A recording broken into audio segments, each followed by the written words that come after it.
What's going on, guys? This is Rob, and we are covering night terrors. Now, this story basically opens up with Batman being choked to death. But there is something to explain here about night terrors.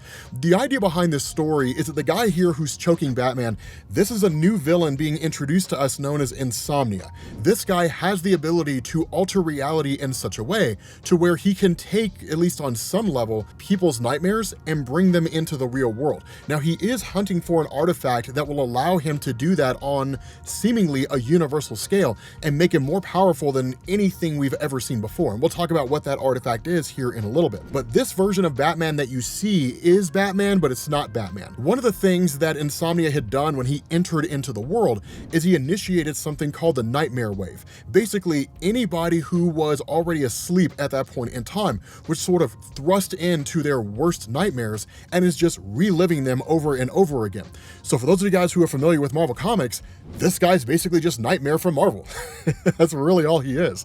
But the thing about this is that Batman, despite the fact that he's being choked by Insomnia, is actually asleep. What's really happening here is he's currently possessed by a guy named Boston Brand, also known as Deadman. Now, Deadman is basically a kind of specter that floats around the world. He inhabits the bodies of people, sometimes out of curiosity just to see what their lives are like, other times because he has to communicate a message to all the superheroes who are out there.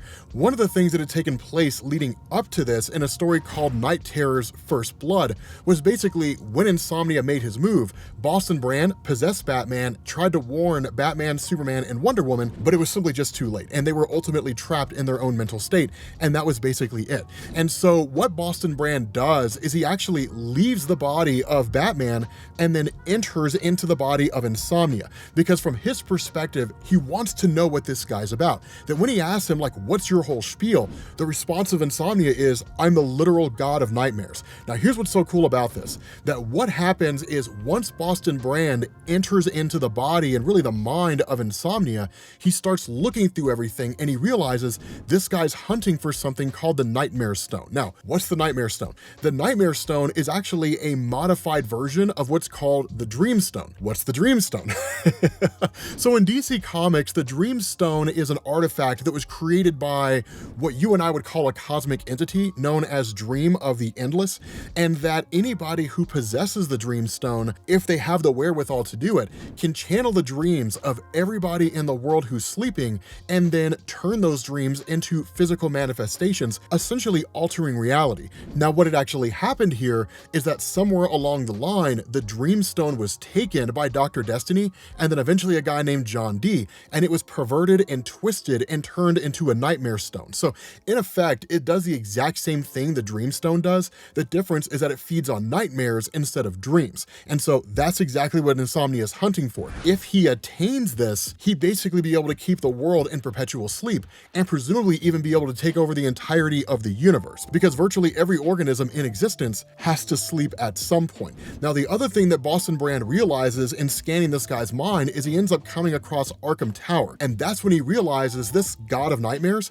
is not a god at all. He's just a guy. And in fact, somewhere along the line, this guy was exposed to the Lazarus Rain. Now, in DC Comics, there was a story that took place relatively recently called Lazarus Planet. And that in DC Comics, you have something called the Lazarus Pit, which is basically a giant liquid whereby if you're severely injured and sometimes even dead, you can be put inside that Lazarus Pit and you'll come back. You'll experience temporary insanity, but eventually you'll regain your composure. During the events of Lazarus Planet, what had happened is that the Lazarus resin or the Lazarus Pit, whatever you want to call it, within a volcano, that substance had basically been exposed to the helmet of Dr. Fate. And when that happened, it imbued the rain with magical properties. Why does that matter? Because DC basically used it as a way to bring back superheroes who were dead. So when a person is exposed to the Lazarus resin, they're not truly alive, but they're not truly dead. They're not quite a zombie. They're just kind of somewhere in between. But for some people, it gave them powers. In this instance, it gave this guy the ability to at least take people's nightmares on some level and manifest manifest them in the physical world. But once he gets the Nightmare Stone, assuming that he actually does, he would become almost godly in terms of power. Now, one of the other things that Boston Brand realizes is that this guy is basically taking his happy memories and like keeping them hidden away. We don't really know why, but basically he's shutting off that part of himself that is loving, caring, and compassionate. Now, eventually Boston Brand is expelled out of the body of Insomnia. Now, this is not really uncommon in the sense that if a person has enough fortitude or they have enough mental control, they can force Boston Brand out of their own body. But Boston Brand realizes this guy's just a dude and there's no real reason to concern himself with this dude in particular, like to hang around here and just kind of see what happens. And so he basically ends up fleeing the entire building. Now, one of the things that Insomnia hits at is that when he's in this place, which is to say, when he's in the real world, the reality is that his power begins to kind of dwindle. So he's very similar to Mephisto from Marvel Comics, right? The longer Mephisto is away from his own realm, the weaker he becomes. It's the same thing here. So this guy ends up having to teleport back to the Nightmare realm, but basically brings out a few of his henchmen to try to track down Boston Brand in the body of Batman in order to capture him. And the reason for this is because Boston Brand comes to the realization that even if he doesn't necessarily know where the Nightmare Stone is, and essentially no one knows where it is, he does believe he knows of a guy who has long since been dead that may very well know where the stone is actually located. So jumping out of a building and basically using like these weird, wild looking twisted vines where the whole earth is basically being mutated, and then getting down into the Batmobile and taking off, this guy heads to a graveyard. And one of the coolest things about this is what this guy's actually doing, because something to understand, not everyone in the world is asleep, right? People don't all go to sleep in the world at the same time. So you do have characters like Red Tornado, who doesn't really sleep because he's basically a robot. You've got Zatanna, who's just a really powerful magic wielder. You've got people out there who are trying to understand who this Insomnia guy is and trying to find some way to defeat him.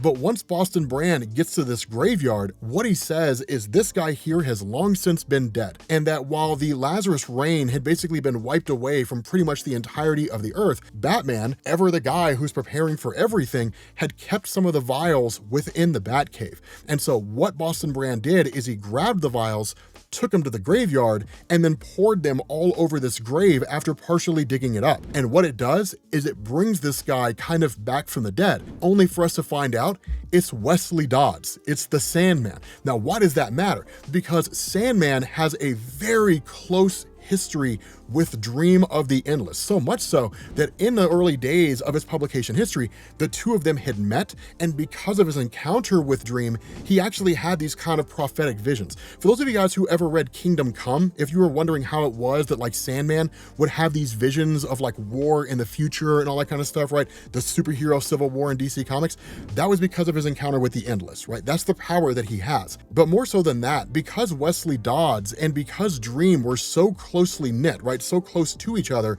if anyone in the world would know where the Nightmare Stone is, because it's basically a mutated version of the Dreamstone, it would be Wesley. So this is cool. It's exciting. Not the most exciting thing ever. The tie-ins are definitely a little more interesting than the main story, but I am excited to see where it goes. So with that being said, guys, we're going to bring this to an end, and I will catch you all later. Peace.